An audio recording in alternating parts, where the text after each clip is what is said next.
Hi, my name is Kate, and in spite of what my voice may suggest, I am not a chain smoking trucker that occasionally gargles green alcohol for funsies. I've always had this weathered phone sex slash nasally NPR voice.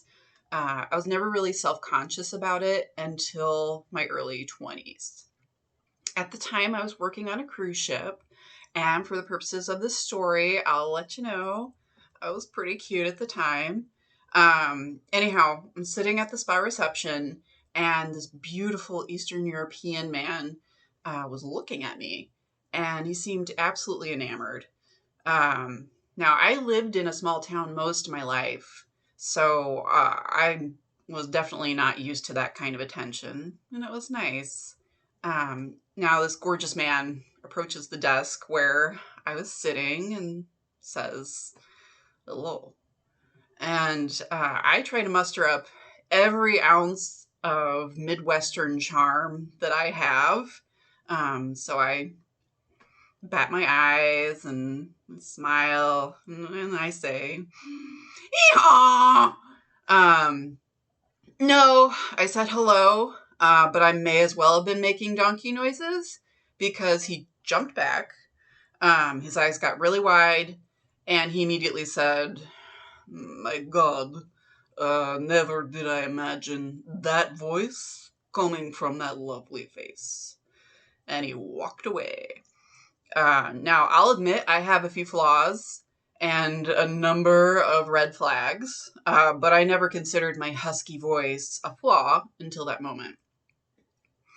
As I mentioned, I worked on a cruise ship, and I had to get pretty creative with my career choices because I have an English major.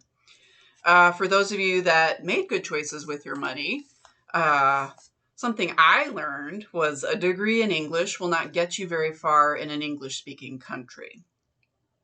I have struggled to get jobs, even interviews. One particular low point was when I went in for an interview at Subway to be a sandwich artist. This 18-year-old girl interviewed me asking questions that I can only speculate she found on Google under common interview questions. She asked me, what experiences prepared you for a career at Subway? Well, I have baked a lot of bread. What I didn't say was I baked a lot of bread to satiate the constant aching and emptiness within me that has resulted from crushed dreams and an unrealized purpose for living. That poor kid. She didn't know what she was getting into that day. But I pulled it in. God bless her. She continued. Okay, where do you see yourself in our company in 5 years? And I was honest. I said, well, Tiffany, I don't. To be perfectly honest, I'm working on a second degree, and I hope to be working in healthcare in 2 years. She related to this and said, oh, I'm in college right now, too. I asked, oh, what's your major? And she said, English.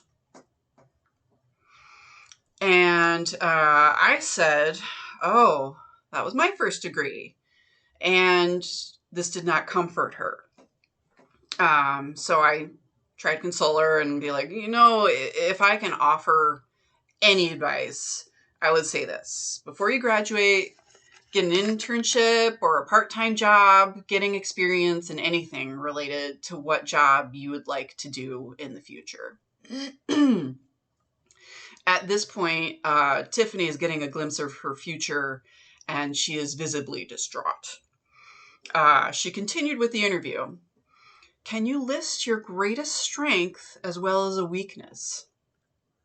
And I would say my persistence as both a strength and a weakness. I'm unwilling to give up in spite of the obstacles. And that's true with life, men, job interviews.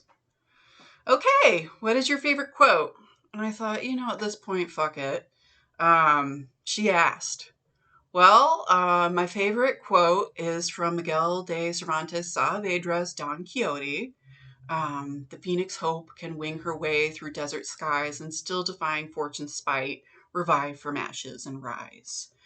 Um, at this point, I think Tiffany might be coming to the conclusion that I'm a better English major than she is, and this is not comforting.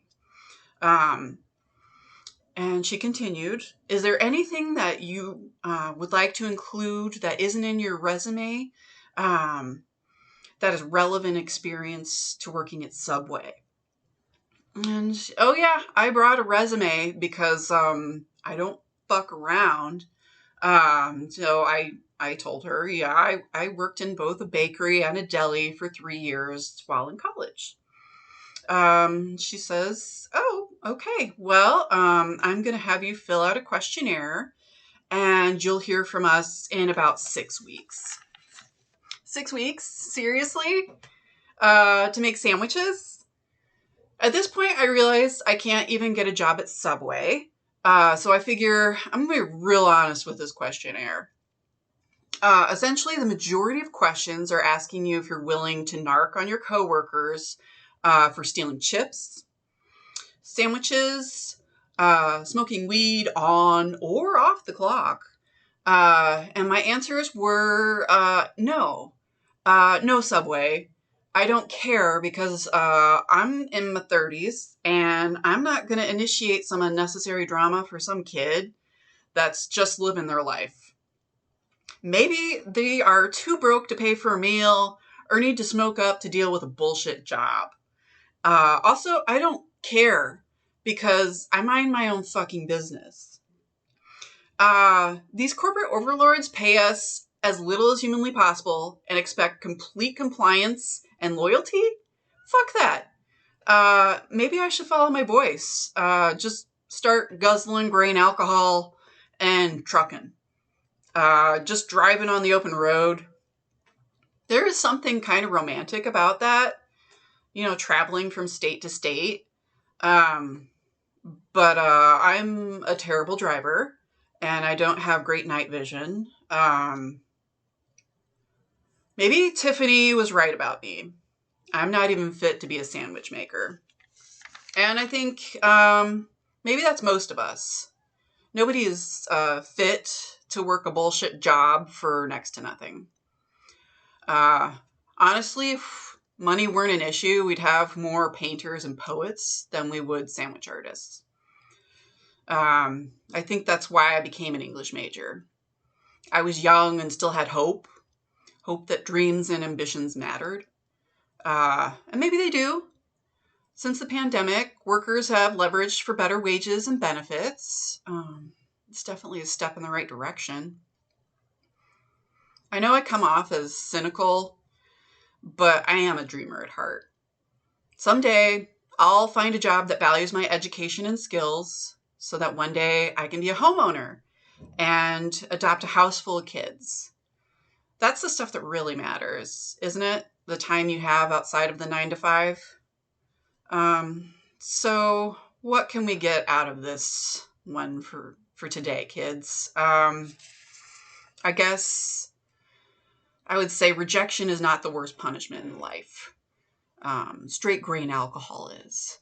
And so you should throw some Hawaiian punch in the mix.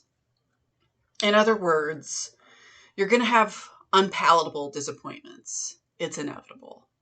But if you come at this, if you come at these disappointments with humility and humor, it takes the sting out of life. Well, until next time, stay basic, bitches.